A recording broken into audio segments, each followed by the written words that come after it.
संत, एक सती और एक भक्ति।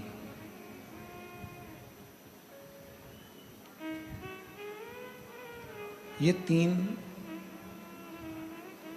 ऐसे हैं, अगर किसी के घर में, परिवार में, मोहल्ले में, कॉलोनी में, सोसाइटी में, किसी भी जगह पर, इसको किसी भी जगह पर यदि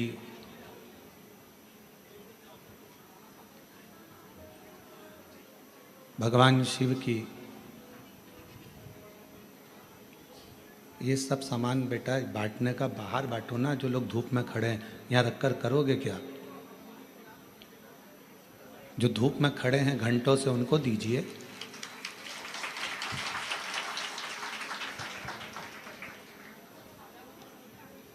एक संत, एक सती और तीसरे नंबर पर है भक्ति।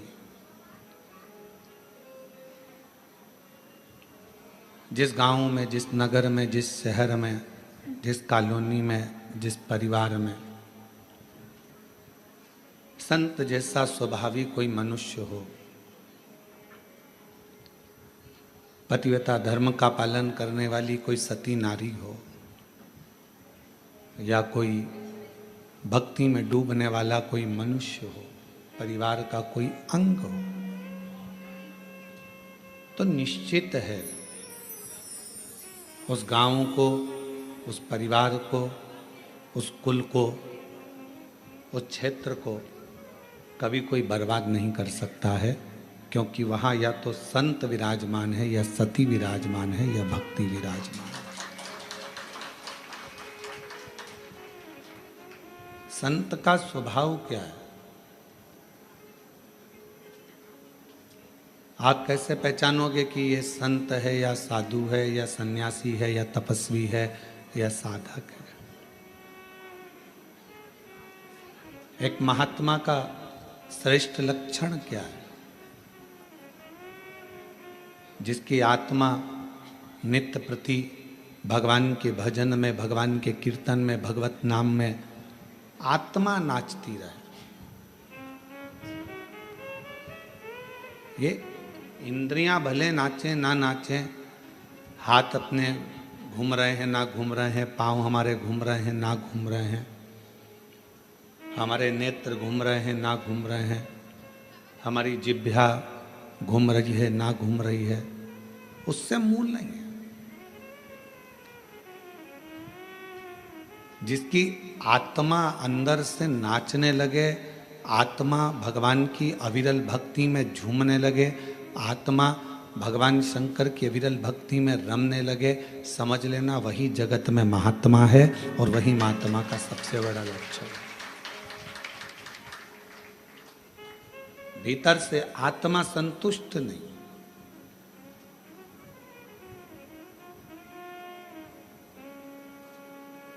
घर के दरवाजे पर लिख दिया शुभ और लाभ, और अंदर रहने वाले व्यक्ति के बुद्धि में शुभ और लाभ विचार नहीं है, तो क्या मतलब? केवल शुभ लिखने से या लाभ लिखने से फल नहीं मिलेगा, शुभ विचारों के होने से भी हमारे घर की पवित्रता रहे।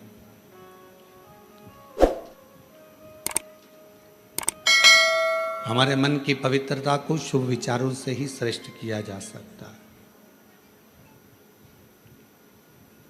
कोई लाभ अगर आपको जिंदगी में लेना है तो पहले विचारों को शुभ करना पड़ेगा, विचारों को शुद्ध करना पड़ेगा। जब हमारे विचार, हमारी बुद्धि, हमारा चित्त ये श्रेष्ठ हो जाएगा, अच्छा हो जाएगा, तो फिर मेरा देव अधिदेव महादेव भी आपको कदम से कदम मिलाकर साथ देने के लिए तैयार खड़ा रहेगा। हमारे विचार शुद्ध नहीं है, हम अपने विचारों से, और बहुत याद रखना, तुम्हारी सूरत, तुम्हारा चेहरा, तुम्हारा रूप, तुम्हारा रंग, तुम्हारा मकान, तुम्हारी गाड़ी, तुम्हारा बंगला, ये सब केवल पृथ्वी तक है। उस परमात्मा के दरवाजे पर ना तुम्हारा गाड़ी है, ना तुम्हारा बंगला है, ना तुम्हारा रूप है, ना तुम्हारा रंग है, ना तुम्हारा कोई स्वरूप है। जैसे बाहर आवाज बढ़ा दो। जैसे एक माँ अपने बच्चे को पढ़ लिखने के लिए स्कूल भेजती है,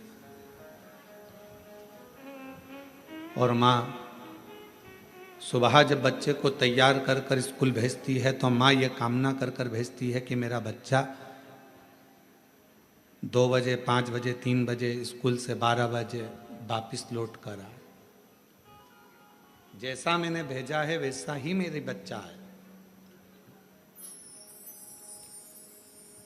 जगत में कोई माँ ऐसी है जो अपने बच्चे को भेजती हो और मन में सोचती हो कि यह वापिस ना आए?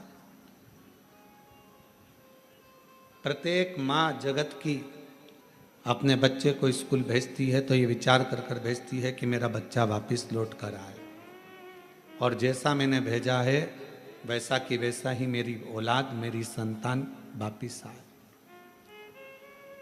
अब विचार करिएगा, माता पिता अपने बच्चे को भेजते हैं कि मेरा बच्चा स्कूल से जैसा है वैसा कि वैसा ही आए, उसी तरह परमात्मा भी, मेरा बाबा भोलेनाथ भी जब जन्म देता है, और जन्म देता है तो ये विचार कर कर भेजता है कि जितना पवित्र मैंने इसको संसार में भेजा है, मरने पर ये उतना पवित्र मेरे पास होगा।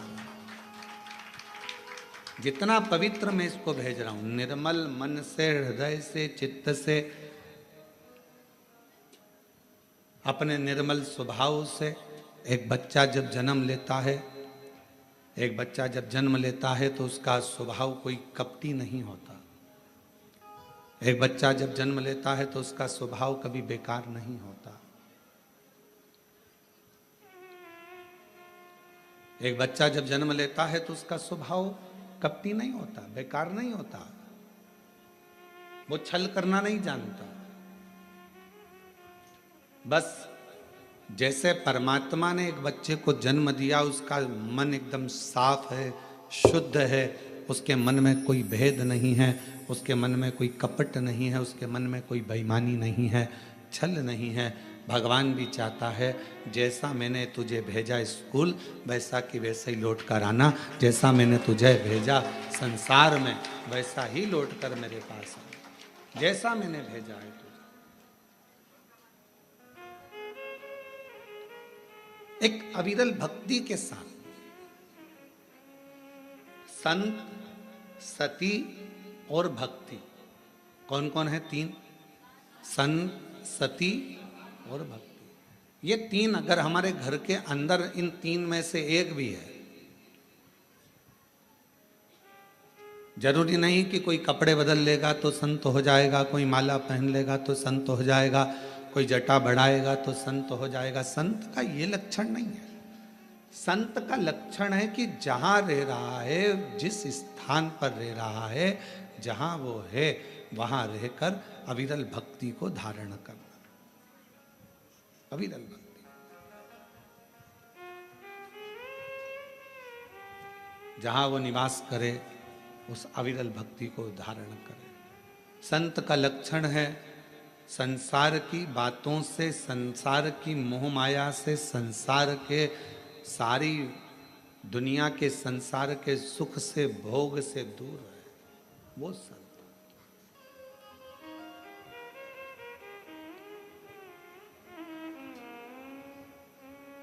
एक पतिव्रता धर्म का पालन करने वाली एक स्त्री,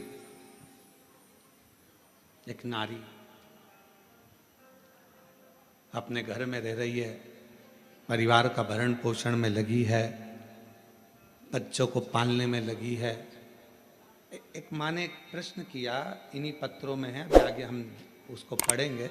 वो प्रश्न में लिखती हैं कि मैं मंदिर तक नहीं जा पा रही हूँ क्योंकि घर में मेरे सास ससुर बीमार है।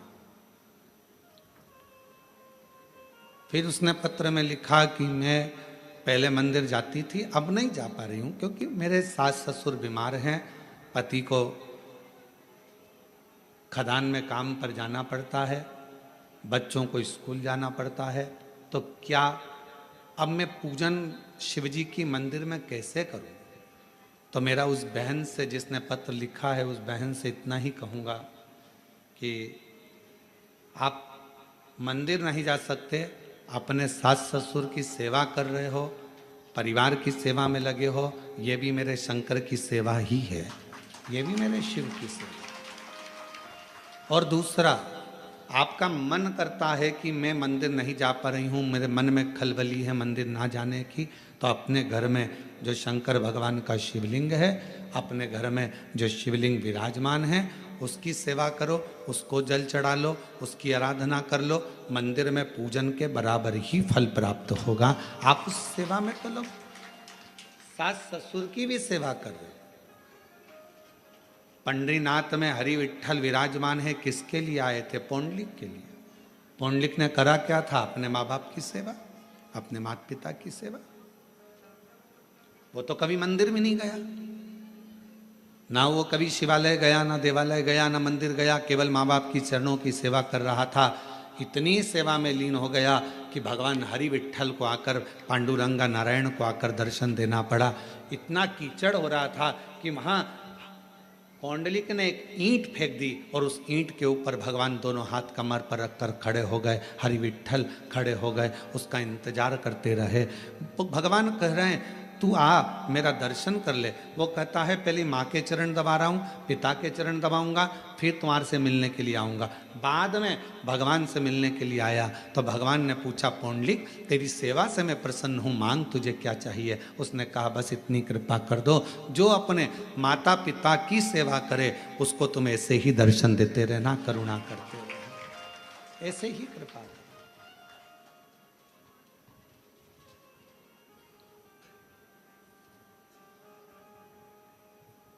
क्या करें हम? कोई कोई माता ऐसी हैं, कोई कोई भाई ऐसे हैं, कोई कोई जीजियाँ जीजा, मेरी बेटियाँ बेटा ऐसे हैं, मंदिर बहुत दूर है, जाएंगे कैसे? कैसे? तो जहां अपना घर है, घर के अंदर जो शिवालय है उसकी भी आराधना कर सकते। घर में जो मंदिर है, घर में जो भगवान विराजना है, उसकी भी आराधना करो, साधना करो। कभी भी अपने घर के बच्चे को नालायक मत समझो, कभी भी अपने घर के बच्चे को हम हमेशा लायक ही समझो। अपने घर का जो बेटा है, कई माताएं अपने बच्चे से कह देती तुझ में अकल नहीं है, तुझ में अकल नहीं है, तुझ में अकल नहीं है। कई माताएं कह देती हैं अपनी अपनी बातों में, वो देखो उसका पति बेचारा इतना कर लेता है, उसका पति वैसा कर लेता है, और तुम तो घर में पड़े रहते हो, तुम्हारे से तो कोई काम बनता नहीं है, ये जाते नहीं बनता, वो काम करते नहीं बनता। अपने घर में, अपने परिवार में ये ना देखा जाए कि कौन कमजोर है। ठीक है, कोई कोई बच्चा पढ़ने में होशियार रहता है, कोई कोई किसी कला में होशियार रहता है। मेरा भगवान किसी को कम तो नहीं रखता, भगवान सबको लेवल बराबर बनाकर रखता है।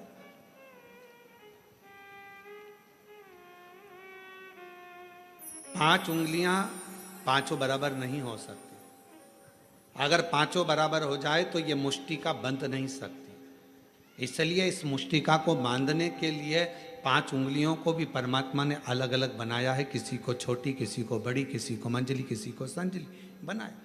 परमात्मा सबको, घर में पांच बहनें, आप भी होंगी, दो तीन बहनें तो होंगी, दो नहीं होगी, तीन होगी, तीन नहीं होगी तो एक होगी, काका बाबा की मिला लो दो चार तो बहनें होगी। सबका रहने का तरीका अलग, सबका खाने का तरीका अलग, सबका बोलने का तरीका अलग, सबका व्यवहार अलग, सबके अपने अपने तरीके, अपना अपना व्यवहार है सबका, और सब अपने अपने व्यवहार से, सब अपने अपने तरीके से रह रहा है, सब अपने व्यवहार। अब कई माताएं कहती हैं कि हमारा वो जेठानी तो कभी मंदिर नहीं जाती, भगवान शंकर से प्रार्थना करो, जेठानी नहीं जा रही है तो मत जाने दो। कोई कोई ऐसा होता है जिस पे मेरे भगवान शंकर का प्रेम बहुत होता है, वही तो जाएगा ना। कोई कहे मेरी देवरानी नहीं जाती, मत जान दो, उसकी मर्जी, आप अपना कर्म करो, आप भगवान के मंदिर जाओ, आप शिवालय जाओ, शंकर जी की आराधना करो। घर में कई कई लोग ऐसे रहते हैं, पति से कहो तुम व्रत कर लो, पति नहीं करता, तो उसका मतलब ये थोड़ी ना है कि वो धर्मात्मा नहीं है। पति मंदिर नहीं जाता तो इसका मतलब ये थोड़ी ना कि वो धर्मात्मा नहीं है। बेटे मंदिर नहीं जा रहे तो इसका मतलब ये थोड़ी ना कि बेटे धर्मात्मा नहीं है। आप मंदिर जा रही हो ना, आप मंदिर जा रही हो तो आपके पुण्य का एक अंश आपके पति के खाते में जा रहा है और आपके पुण्य का एक अंश आपके बच्चों के खाते में जा रहा है। तो फिर क्यों सोचना मेरा पति मंदिर नहीं जाता गुरुजी, मेरा पति कथा में नहीं आता गुरुजी, मेरा पति ये नहीं करता गुरुजी, मेरा पति भगवान की कथा में नहीं जाता। मत जाने दो, तुम तो जा रही हो ना। मेरी सास दिन भर घर में रहती है, वो कथा नहीं सुनती गुरुजी, टीवी चालू रहती है तो भी उसका मन नहीं लगता। मत लगने दो, तुम टीवी तो चालू कर दियो ना, तुम्हारा तो लग रहा है ना। बस हम सुधरेंगे युग सुधरेगा, हम सुधरेंगे युग, हम बदलेंगे युग बदलना किसको है? अपने आप को। जब हम बदलेंगे तो युग अपने आप बदल जाएगा। आपको देखकर एक ना एक दिन तुम्हारे घर में, एक ना एक दिन, तुम महीना 2 महीना कथा तो सुनो, एक आध दिन पति भी 5-10 मिनट टीवी के सामने बैठकर कथा सुन ही लेगा। तुम बदल कर देखो, वो भी बदलेगा। आप चाहती हो कि आपका बच्चा अच्छी पढ़ाई करे, तो आपको अपना मोबाइल पढ़ाई के समय पर, बच्चों को पढ़ाते समय अपना मोबाइल कहीं दूसरी जगह रख देना है, तब बच्चों को पढ़ाना है। मालूम पड़े बच्चों को लिखने को दे दिया, हाथ में तुम मोबाइल लेकर बैठ गई, बच्चा लिख रहा है, वो बच्चा कभी नहीं पढ़ पाएगा। उसका ध्यान अपनी मम्मी के मोबाइल में और मम्मी के ऊपर रहेगा। माँ जैसा करेगी बेटा वैसा करेगा। अपने मोबाइल को उठाकर तुमने रख दिया तो बच्चे को भी समझ में आ जाएगा मेरी मम्मी पढ़ाई को बहुत ज़्यादा मायना देती है, पढ़ाई के ऊपर प्रेशर देती है, इसलिए मुझे पढ़ाते समय मोबाइल हाथ में नहीं देती, मतलब मुझे पढ़ना है। फिर बच्चा पढ़ना प्रारंभ करेगा। माताएं हाथ में मोबाइल है, बच्चे से कहती पढ़, लिख लिख, A for apple, B for ball, जल्दी लिख। लिख रहा है? हाँ मम्मी। क्या क्या लिखा? A for apple, B for ball, ठीक है, C for cat, अभी तक नहीं लिखा, बैठा है इतनी देर से। अर्थात तुम्हारे मोबाइल चलाने से तुम्हारे बच्चे पर प्रभाव पड़ा, तुम्हारा ध्यान मोबाइल में था, बच्चे का ध्यान तुम पर था, तो वो लिख नहीं पाया। जब पूरा एकाग्र चित्त लगाकर अपने बच्चे को पढ़ाओगे तो वो बच्चा अपने आप पढ़ना प्रारंभ करेगा, दिल लगाना प्रारंभ करेगा, मन लगाना प्रारंभ करेगा।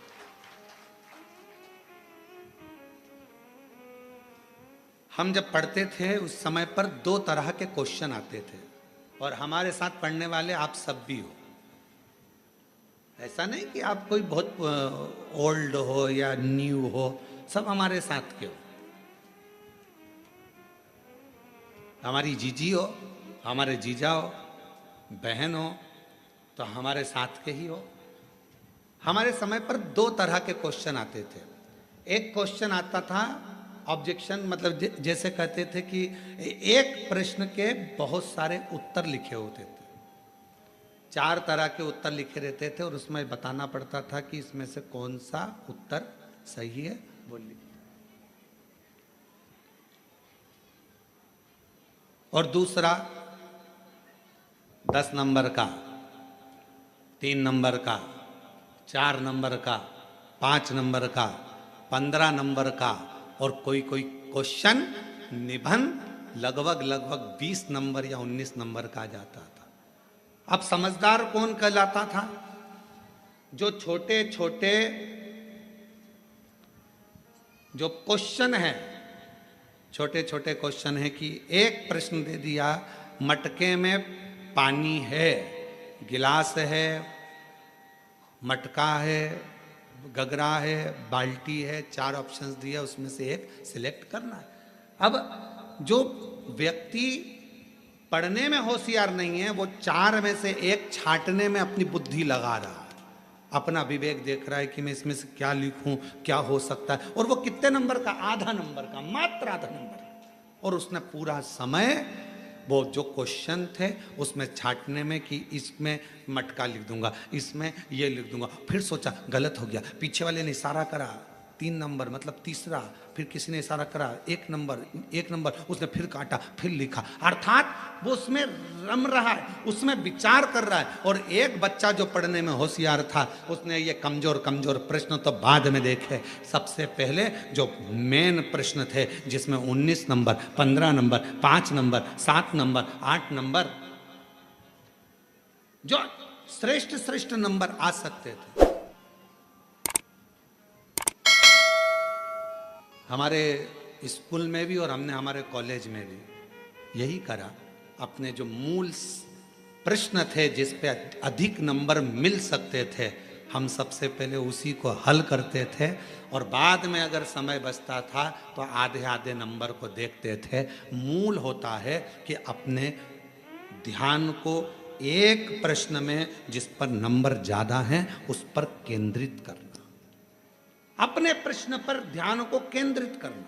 और आज भी हम भले शिव महापुराण की कथा मेरे बाबा की करुणा से, शंकर भगवान करुणा से बाँच रहे हैं, शिव जी बाँच रहे हैं, शंकर जी की कृपा है, शिव जी ही बाँचने वाले, शिव ही कराने वाले और शिव ही सुनने वाले, पर आज भी ध्यान वही रहता है कि अपना ध्यान भगवान शंकर की भक्ति पर केंद्रित रखो। बस उस जगह से अपने ध्यान को नहीं हटाना। ये छोटे छोटे प्रश्न, ये छोटे छोटे सब्जेक्ट, तो ये छोटे छोटे क्वेश्चन तो आते रहेंगे जाते रहेंगे। मूल है मेरा शिव, मूल है मेरा शंकर, मूल है मेरा शंकर। हम भगवान शिव को नहीं पहचानते। हम पूरे दिन, हमारे घर में जितने भी लोग हैं पूरे दिन छोटे छोटे क्वेश्चन में उलझे रहते हैं। जरा सा पानी गिर गया, सास ने चिल्लाना चालू कर दिया, बेडशीट गिर गई, उस पर चिल्ला दिया, बर्तन झूठे रखे हैं, उस पर चिल्ला दिया। अरे अगर चिल्लाना ही है तो कोई बड़ा क्वेश्चन लाओ, कोई बड़ा प्रश्न लाओ जिस पे विवाद करना है। छोटे छोटी बात पर विवाद करते हो। ये जरा सा खाने पर विवाद कर दिया, रोटी ज्यादा बन गई तो विवाद, सब्जी फेंक दी तो विवाद, सब्जी में जरा सी मिर्ची जल गई तो विवाद, गैस की टंकी जल्दी खत्म हो गई तो विवाद, तेल जल्दी खत्म हो गया तो विवाद, मिर्ची जल्दी खत्म हो गई तो विवाद, पति आकर बोला कल ही तो सब्जी लाया था तो विवाद चालू हो गया। ये छोटे सब्जेक्ट है, ये छोटे क्वेश्चन है। इन छोटे क्वेश्चनों के लिए समय मत निकालो, बड़ा क्वेश्चन ढूंढो। लड़ाई करना है तो कोई बुलंद बात लेकर आओ जिसके पीछे लड़ाई हो। तो बात है, छोटी छोटी बात पे क्या लड़ाई करना। उसी तरह भगवान को पाने के लिए क्वेश्चन बड़ा, मतलब मन बड़ा करिए, शिव की ओर केंद्रित करिए। भगवान शंकर में मन लगाकर जब आप अपने हृदय से शंकर को पुकारोगे तो निश्चित है सारे क्वेश्चन अपने आप हल होना प्रारंभ हो जाएंगे, रिजल्ट अच्छा है। आप कर ही नहीं रहे। अपना केंद्र बिंदु आपने शिव को बनाया कहाँ है? आपने और हमने अपने केंद्र बिंदु को शंकर को नहीं बना पाए। अपने आप को हम शंकर से जोड़ नहीं पा रहे। हम केवल वस्तुओं से जोड़ रहे हैं, केवल वस्तुओं से। किसी ने कहा अभी मुहूर्त अच्छा नहीं है, मंदिर नहीं जाना चाहिए। फिर किसी ने कहा अभी काल घड़ी चल रही है, अभी यह काम मत करना। और मालूम पड़े श्वास अभी चल रही है और बाद में निकल गई तो कौन सा भरोसा? कैसे केंद्र करें?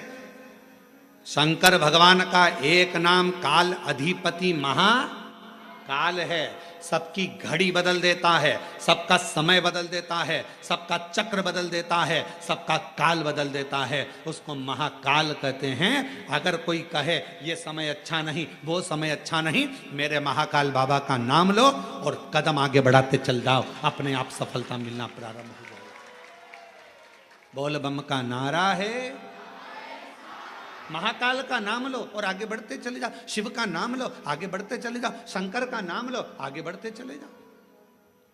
कैसे नहीं होगा? शिव को केंद्रित करो।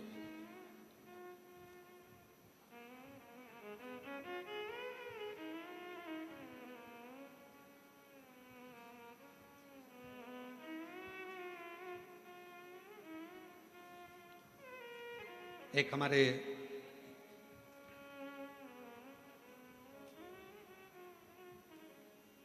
भूतड़ा परिवार है हैदराबाद में, श्री रामनिवास ब्रजगोपाल जी भूतड़ा।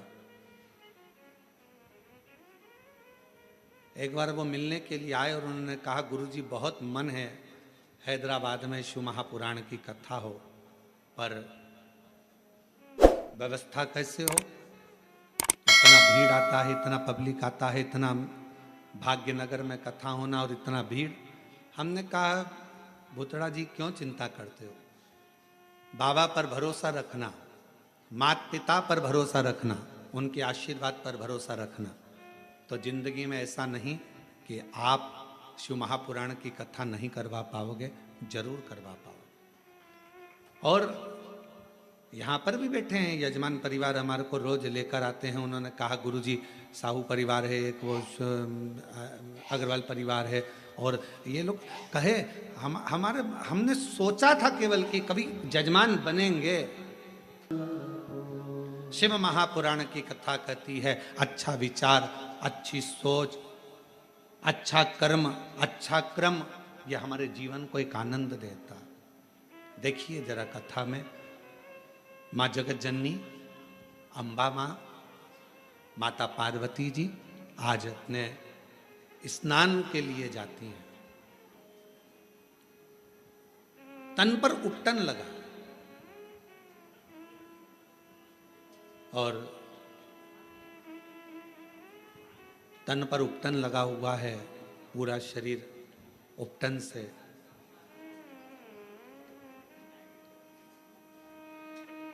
तभी माँ एक कंदरा के अंदर, एक गुफा के अंदर, माँ एक कंदरा के अंदर, गुफा के अंदर माँ जगत जननी दुर्गा भवानी माता पार्वती स्नान के लिए गई कंदरा के।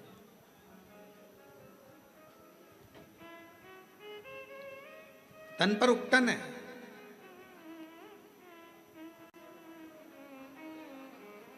और सखियों ने उस उपटन को निकाला।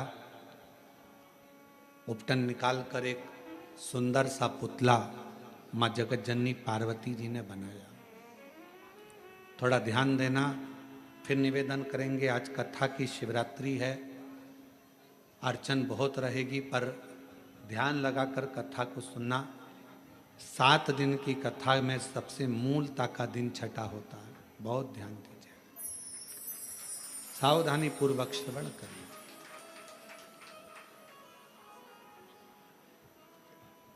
तन का उपटन निकाला। माँ जगत जननी अम्बा दुर्गा भवानी ने, माँ पार्वती जी ने उस उपटन से सुंदर एक पुतला का निर्माण किया। पुतला बना तो सखी ने कहा कि क्या इसमें प्राण आ सकते? क्यों नहीं, क्यों नहीं आएंगे? क्या इस पुतले में प्राण आ सकते हैं? क्यों नहीं आएंगे?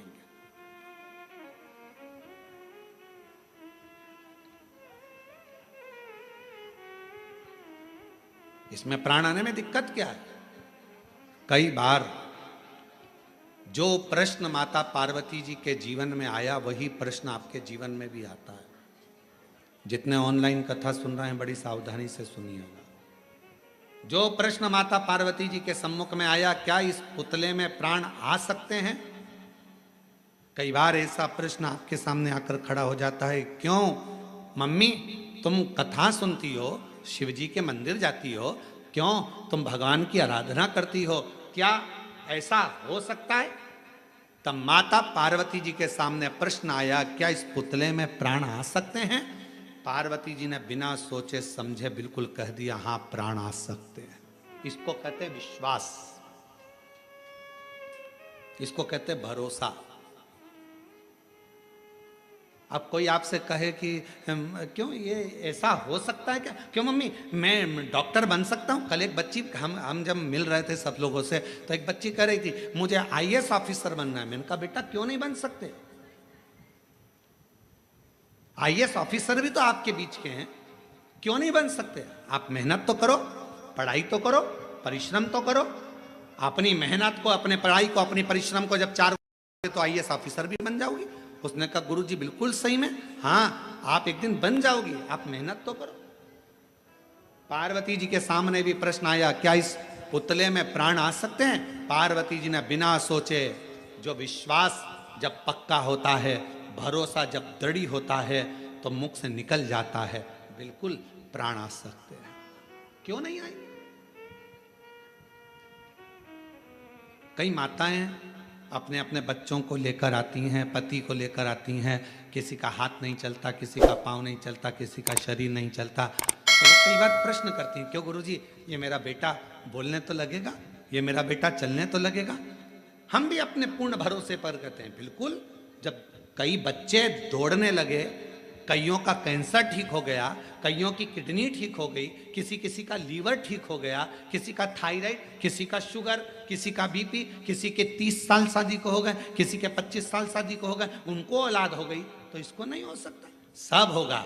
विश्वास अगर पक्का है तो गूंगा भी बोलता है, विश्वास यदि पक्का है तो बहरा भी सुनता है, विश्वास यदि पक्का है तो लंगड़ा भी चलता है, और विश्वास यदि पक्का है तो लूला भी काम करता नजर आता है। एक विश्वास की दृढ़ता भी तो होना चाहिए। आपका भरोसा ही दृढ़ नहीं है।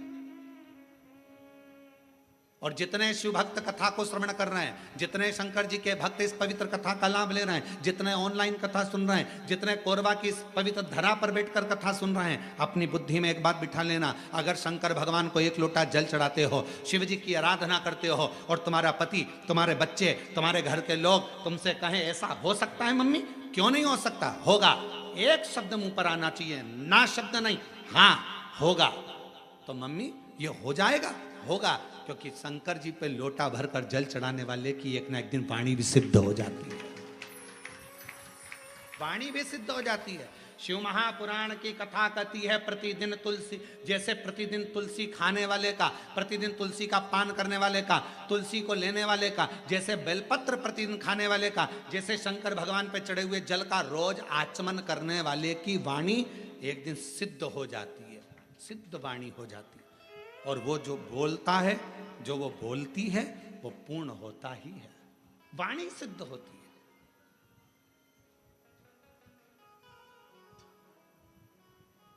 क्यों नहीं होगा? तुम्हारे मुख से अगर बच्चे पूछे मम्मी ऐसा हो जाएगा, होगा, क्यों नहीं होगा? पति कहे बहुत कर्जा हो गया है, चूक नहीं रहा, बहुत मेहनत कर रहे हैं, पत्नी का शब्द होना चाहिए, होगा। मेरा विश्वास कहता है, मेरा एक लोटा जल कहता है कि एक दिन पूरा कर्जा चूकेगा और हम सब अच्छे से भोजन करेंगे। ये हमारा मन कर, ये हम कर। क्या इस पुतले में प्राण आ सकता है? क्यों नहीं, प्राण आएगा।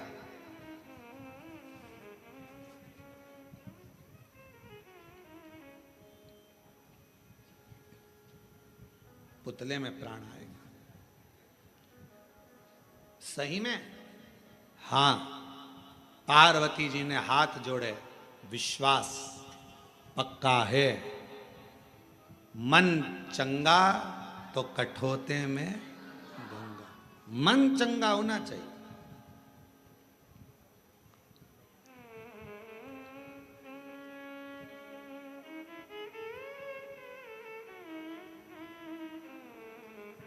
कई बार ऐसा होता है कि पूजन करने बैठे हो और गंगा का जल तुम्हारे पास में नहीं है ना, हाथ में कटोरी में पानी ले लिया करो, हर हर गंगे हर हर गंगे हर हर गंगे हर हर गंगे हर हर गंगे हर हर गंगे, काशी विश्वनाथ शंभे हर हर गंगे।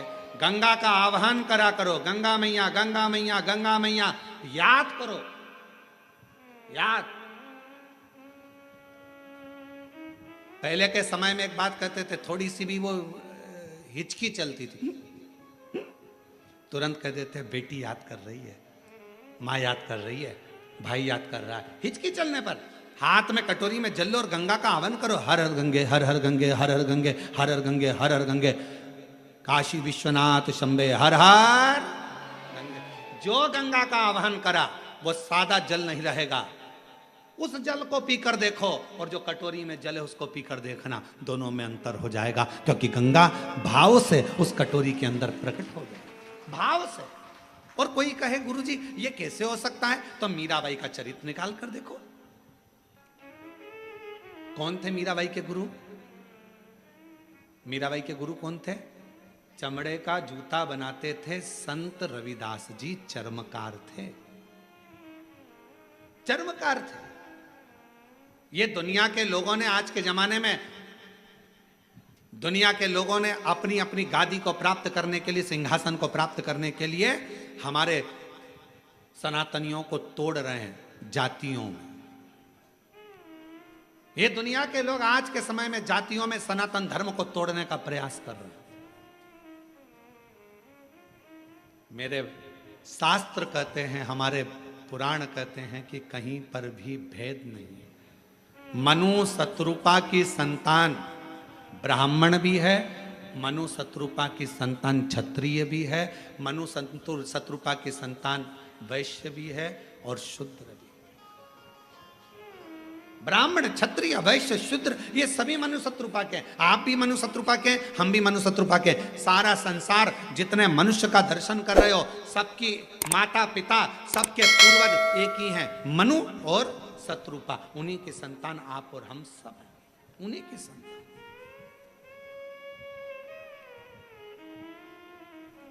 अब जब मनु शत्रुपा की संतान आप और हम सभी हैं, तो फिर ये भेद कहां से आ गया? फिर यह भेद कहां से आ गया? जब मनु शत्रुपा की संतान आप भी हैं, मनु शत्रुपा की संतान हम भी हैं, तो फिर भेद कहां से आ गया? कौन बड़ा, कौन छोटा, कौन गरीब, कौन अमीर, ये भेद भगवान की कथा नहीं करती है, यह हमारा शास्त्र नहीं करता, यह हमारी पुराणे नहीं करती। आप भी मनु शत्रुपा की संतान हैं, हम भी मनु शत्रुपा की संतान हैं। इसलिए जितना भी जगत है, जितने भी, सब एक मनु शत्रुपा की संतान है, उसमें कोई भेद नहीं है। हमारे बीच में छत्तीसगढ़ शिव शिव है। मौसम और मनुष्य कब बदलेगा कोई ठिकाना नहीं, इसलिए अपनी तैयारी पूर्ण रखो, पूर्ण तैयारी। उस तैयारी के साथ चलिए। शिव महापुराण की कथा कहती है, भगवान शंकर का चरित्र कथा है, शिव तत्व कथा है। भगवान शंकर की कथा कहती है, पार्वती जी के विश्वास से बालक प्रकट हो गए और बालक को बिठाया दरवाजे पर। पार्वती जी गई स्नान करने, कोई आए उसे रोक देना।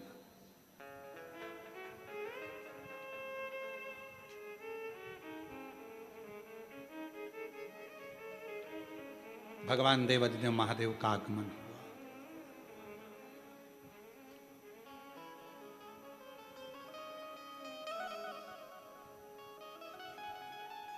भीतर शिव जी आने लगे, रोका, अंदर नहीं जाने दूंगा। और कितना, कभी कभी ऐसा नहीं कि ज्ञान केवल व्यासपीठ से ही प्राप्त हो, कभी कभी ज्ञान अपने घर में रहने वाले सदस्यों से भी प्राप्त हो सकता है। अपने घर में जो परिवार के सदस्य रहते हैं, कभी कभी वो भी ज्ञान दे जाते हैं। एक बार हम कुबेरेश्वर धाम पर, बाबा के धाम पर बैठे हुए थे और साइड में एक परिवार के लोग आए होंगे पूजन करने के लिए। तो परिवार वालों ने कहा अपनी ट्रेन शाम की है, अपन अभी भीड़ हो रही है, बाद में अपन पूजन कर लेंगे। एक माता उसमें से थी, वो माता कहने लगी नहीं नहीं नहीं, शाम को जल्दी रहेगी, ट्रेन का टाइम रहेगा, पूजन अभी करो। सब ने पूजन सवेरे के टाइम कर ली, फ्री हुए, चल दिए। कितना सुंदर ज्ञान की बात हुई कि ट्रेन का टाइम होगा तब पूजन अच्छे से नहीं हो पाएगी। उसी तरह शिव महापुराण की कथा कहती है, बचपन, जवानी, अधेड़ी, बुढ़ापा, इन अवस्था में कब व्यक्ति को जाने का समय आ जाए, इसलिए भजन हर पल, हर घड़ी, हर क्षण करते रहना चाहिए। भरोसा क्या, ट्रेन का टाइम होगा, इतनी जल्दी जल्दी पूजन नहीं हो पाएगी। ट्रेन का टाइम होगा, भगवान की आराधना नहीं कर पाएंगे। ट्रेन का टाइम होगा, हम शिव की आराधना नहीं कर पाएंगे, भगवान की आराधना नहीं कर पाएंगे। तो थोड़ा जल्दी करो। अर्थात समय का क्या भरोसा है। बचपन खेल में खोया, जवानी नींद भर सोया, बुढ़ापा देख कर रोया, सिराने मौत हंसती है। बचपन खेल में खो दिया, जवानी भोग और विलास में निकल गई, अधेड़ी कमाने में निकल गई। बचा कुचा था बुढ़ापा, वो रोते रोते निकल गए।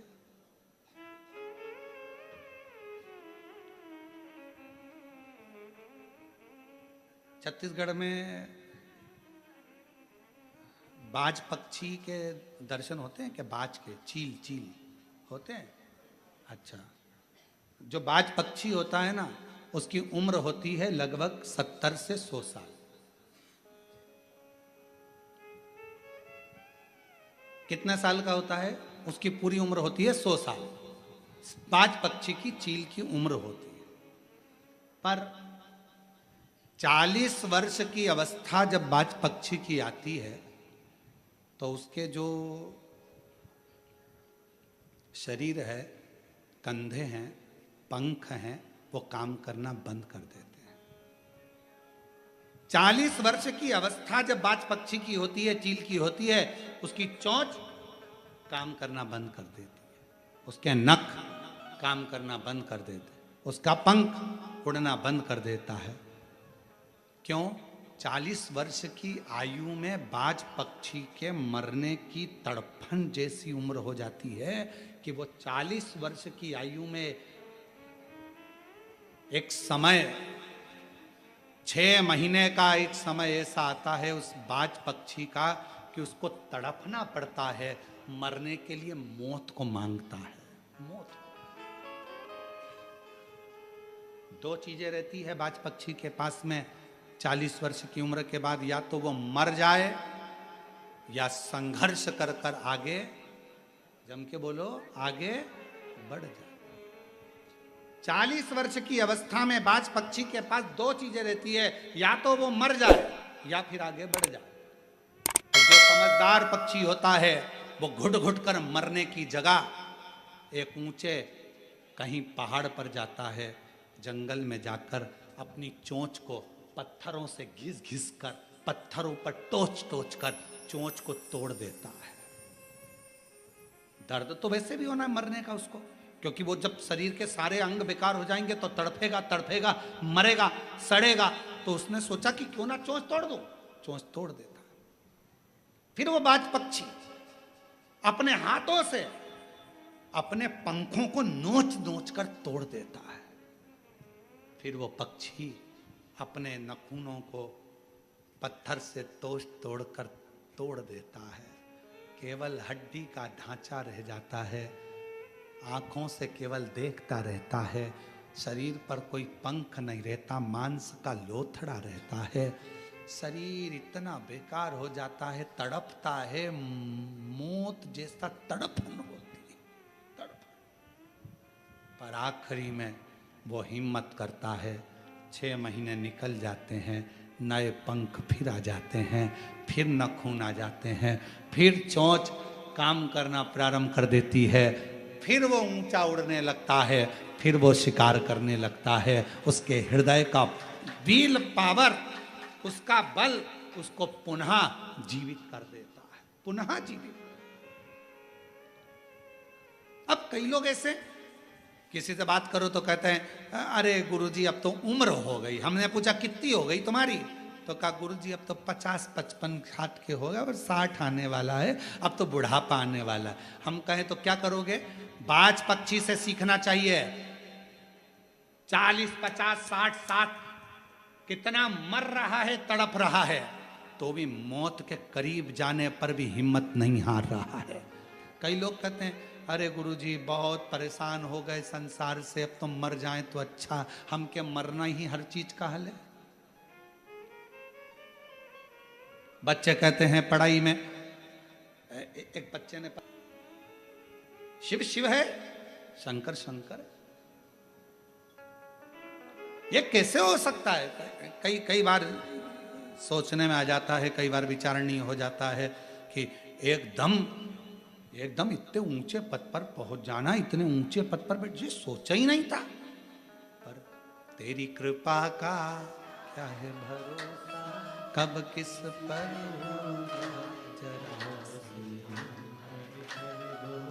जरा सी क्या कब देगा, कैसे देगा?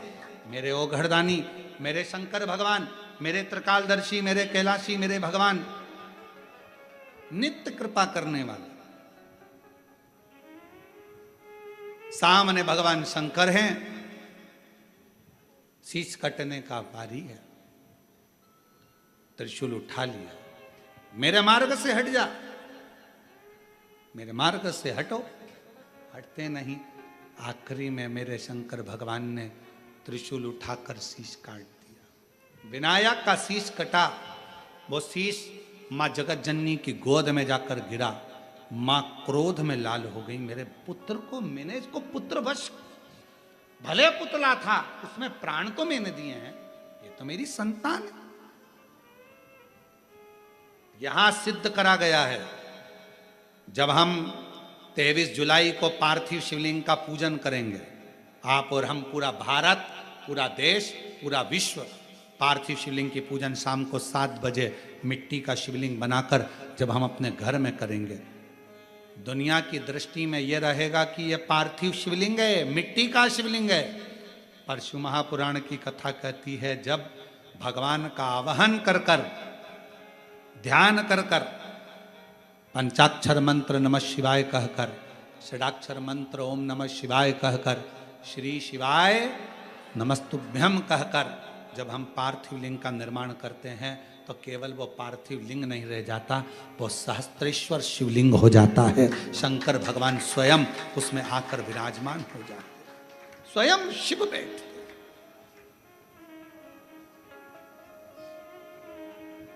कल शाम को जब हम मिल रहे थे तो एक बहन जी ने एक प्रश्न करा था कि गुरु जी, ये पार्थिव शिवलिंग की इतनी महत्वता क्यों है?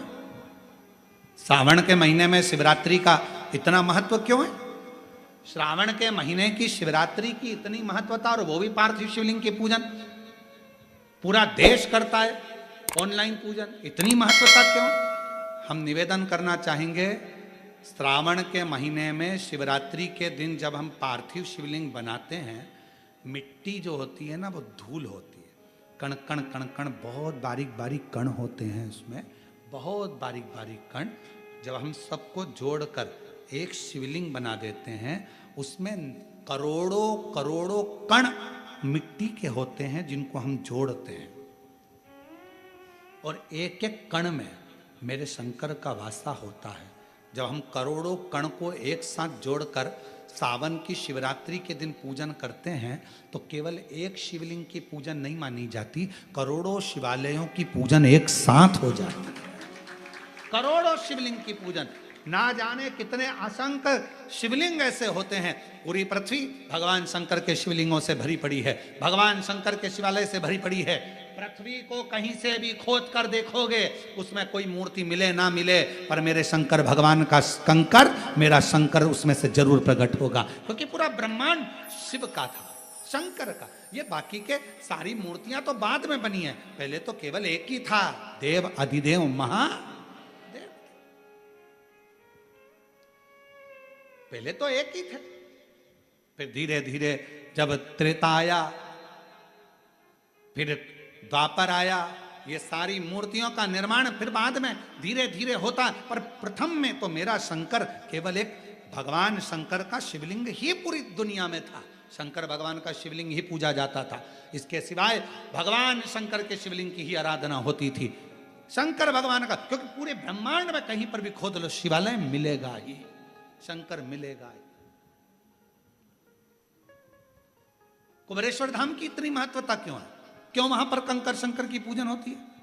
क्यों लोग दूर से भी अगर शंकर भगवान का याद कर लेते हैं, कंकर शंकर की भूमि का स्मरण कर लेते हैं, तो उसे फल मिल जाता है? आखिर कुबेरेश्वर बाबा की भूमि की इतनी महत्वता, कंकर शंकर की, क्योंकि वहां एक वो बड़ा जो शिवलिंग आपको दिखता है ना, बहुत बड़ा शिवलिंग नहीं नजर आता, एक बहुत बड़ा शिवलिंग बना हुआ नजर आता है, उसी के नीचे बाबा का एक छोटा शिवलिंग पूर्व का जो प्राचीन है, अब तो अंदर जाने नहीं देते जगह, क्योंकि छोटा सा मंदिर था, कहाँ तक उसको संभाले, प्राचीन था, उसी वही कंकर शंकर की, उसी के।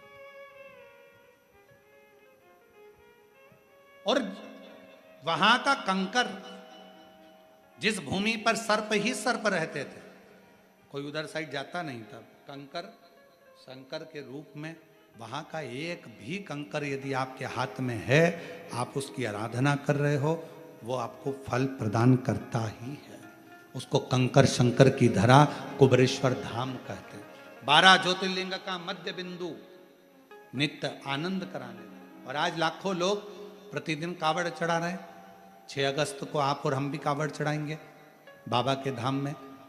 सबको हमारी तरफ से निमंत्रण है, पधारो। सुबह 9 बजे कावड़ चढ़ाने के लिए प्रदोष के दिन बाबा की कावड़ सीहोर से भरेंगे और कुबरेश्वर धाम चलेंगे 11 किलोमीटर। बोल बम बोल बम बोल बम बोलते कामना कर, स्मरण कर, क्या ना दे शिव। शिव महापुराण की कथा कहती है, भगवान शंकर का चरित्र कथा है। माँ जगत जननी दुर्गा भवानी के सामने शीशा गया। सखी ने कहा, ये जिस पुतले को तुमने बनाया था, जिसको प्राण दिए थे, उसके प्राण छूट गए। भगवान पार्वती जी कहती है, अब उसको पुतला मत कहो। शिवलिंग का निर्माण हो जाए, निर्माण करने के बाद जब पूजन चालू हो जाए तो उसको केवल मट्टी का एक पुतला या मट्टी का एक प्रतिबिंब ना कहना, वो तो मेरा शंकर है, मेरा शंभू है। जब हम 23 जुलाई को पूजन करें शाम 7 बजे, तो ये भाव प्रकट करें कि वो मेरा शिव है, मेरा ओघड़ी है, मेरा शंभू है, मेरा शंभू।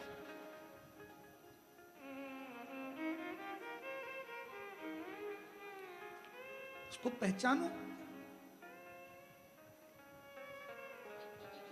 पार्वती मैया को क्रोध आ गया और मां जगत जननी को क्रोध आया और जगत जननी माता बाहर निकल कर आई।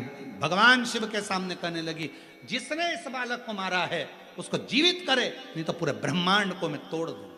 पूरे ब्रह्मांड, हर हर महा, पूरे ब्रह्मांड को मैं तोड़ सकती हूं। भगवान शिव ने अपने गणों को बुलाया, क्योंकि जहां विश्वास पक्का होता है, मरे को भी जीवित परमात्मा को करना पड़ता है। विश्वास अगर एक पत्र है,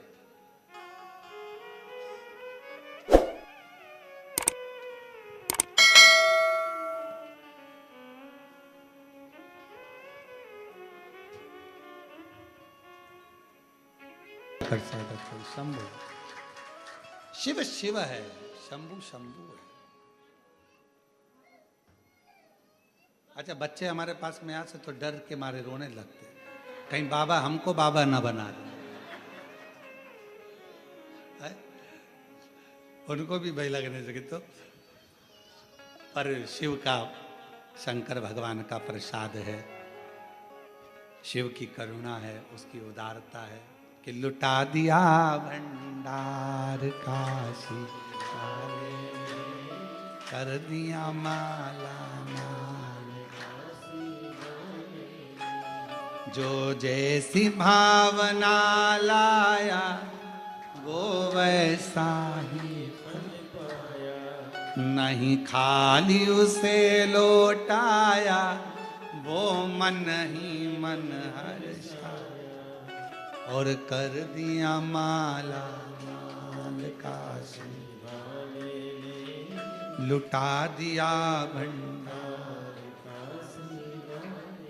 शिव कथा कर रही है, भगवान शंकर का चरित्र कर रहा है, शिव महापुराण की कथा कर रही है। जैसे ही शीश कटा, इसको जीवित करना पड़ेगा। भगवान शंकर ने कहा, यह पार्वती का विश्वास इस पुतले पर है, और पार्वती ने इसको जीवित करा था पुतले को, और विश्वास का यदि बल प्रबल होता है तो जीवित करना ही पड़ेगा। शंकर भगवान ने गणों को भेजा, जाओ जाओ, जो मां अपने बच्चे से पीट कर कर सो रही हो, उसका शीश लेकर, हथनी पीट कर कर सो रही थी। कितना सुंदर भाव कहा है। एक मां अपने बच्चे को अगर जन्म देती है तो मां कभी अपने बच्चे से पीट भी नहीं करती है। बच्चा भले बड़ा होकर मुख मोड़ लेता है, पर मां कभी मुख नहीं मोड़ती है। मां कभी मुख नहीं मोड़ती। बाल्यावस्था में बच्चा है, गोदी में बच्चा है, तो भी मां उसका ध्यान रखती है। पास में सो रहा है, मां ध्यान रखती है। माता का एक स्मरण बच्चे के प्रति रहता है, बच्चे के प्रति एक स्मरण रहता है।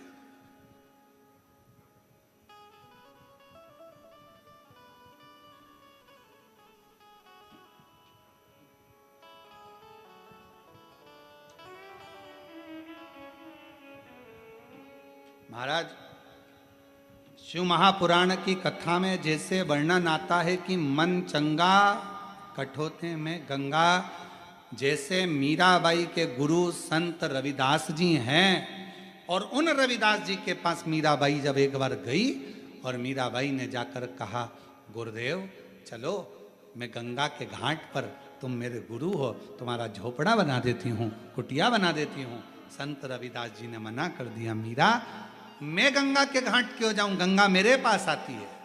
कहाँ है गंगा? जिस बर्तन में चमड़ा धो रहे थे संत रविदास जी, उसी में हाथ जोड़कर कह दिया, गंगा मैया मुझे प्यास लगी है, जल दे दो। चमड़े के धोने वाले बर्तन में से सोने का कलश निकला, हीरे जड़ी हुई चूड़ी का हाथ निकला, गंगा जी ने पानी दिया, जल पिया। रविदास जी ने कहा, मीरा ले ये जल तुम भी पी कर देखो, ये गंगा ने दिया है।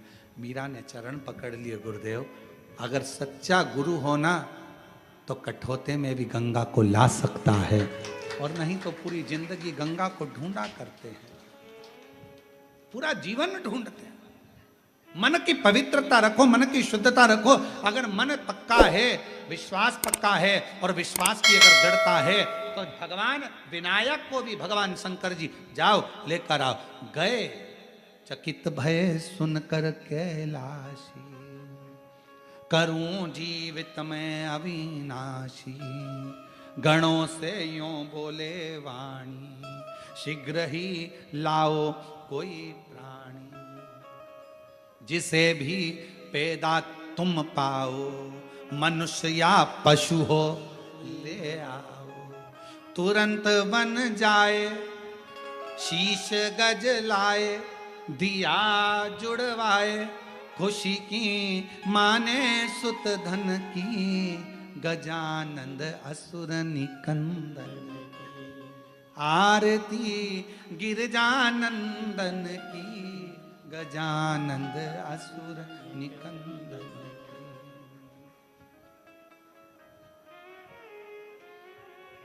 कितनी कृपा! पार्वती जी देखकर थकी तरह रही हैं, क्या कर रहे हो नाथ? मनुष्य के शरीर पर हाथी का मुंह, यह कहां की रीति है? शंकर भगवान ने कहा, पार्वती एट ए टाइम पर नहीं मिल रहा कुछ, जो मिला है वही जोड़ देता हूं। अगर ऐसा होगा तो बाद में चेंज कर दूंगा। अभी जो मिला तू कहेगी तो बाद में चेंज कर।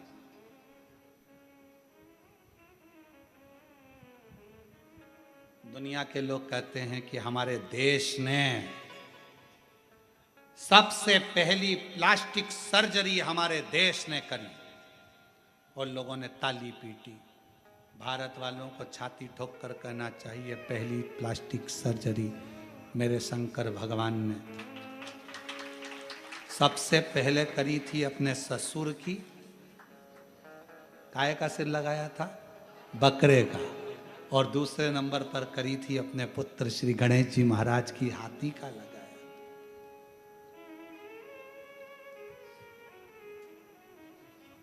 फिर किसी ने कहा उड़ने वाला विमान पहले हमने बनाया। अरे भारत वालों को गौरव होना चाहिए, सबसे पहला उड़ान भरने वाला विमान तो कुबेर भगवान ने बनाया था, जिस पर बैठकर उड़ते थे, और रावण ने उसको छुड़ा लिया। फिर कहा हमारे यहाँ की नारी ने पहली बार विदेश यात्रा करी। अरे पहली विदेश यात्रा तो मां जानकी जी ने श्रीलंका की कर ली थी। कहाँ की बात कर?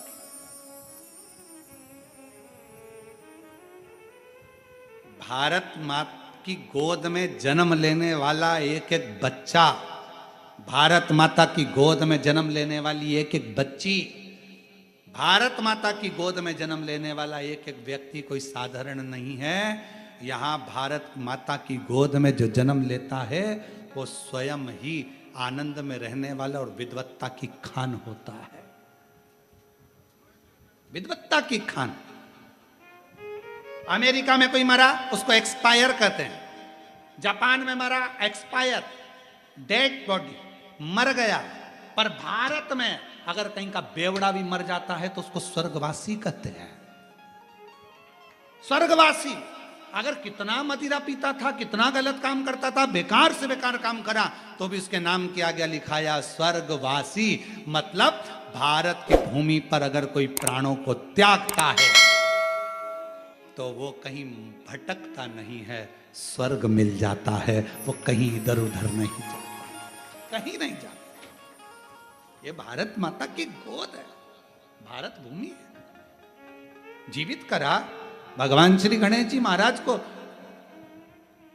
भगवान शिव ने वचन दे दिया, वर दे दिया, प्रथम गिनती में आएंगे, बुद्धि के देव कहलाएंगे, जगत में पूजे जाएंगे। 33 कोटि देवताओं ने आकर भी वर दे दिया। पार्वती जी को संतुष्टि हो गई कि मेरा पुत्र अब ठीक है। समय आया, श्री गणेश जी महाराज जब बड़े हो गए, बड़े होने के बाद कार्तिकेय जी ने तारकासुर को भी मार दिया। समय आया तो विचार करा इनका विवाह करना है। अब विवाह किसका करें, यह विचार करा गया। तो पार्वती जी से पूछा गया कि तुम्हें सदानंद कार्तिकेय जी का पहले ब्याह करना है कि गणेश जी का पहले ब्याह करना है।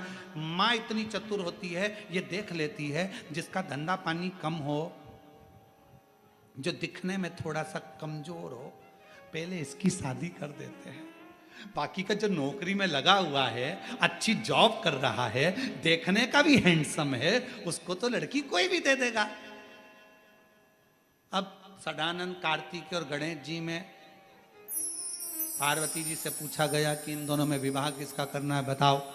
तो पार्वती जी ने कहा सबसे पहले मैं गणेश जी का शादी करूंगी, गणेश जी की शादी। क्योंकि गणेश जी सबसे ज्यादा उद्यमी काम करते थे।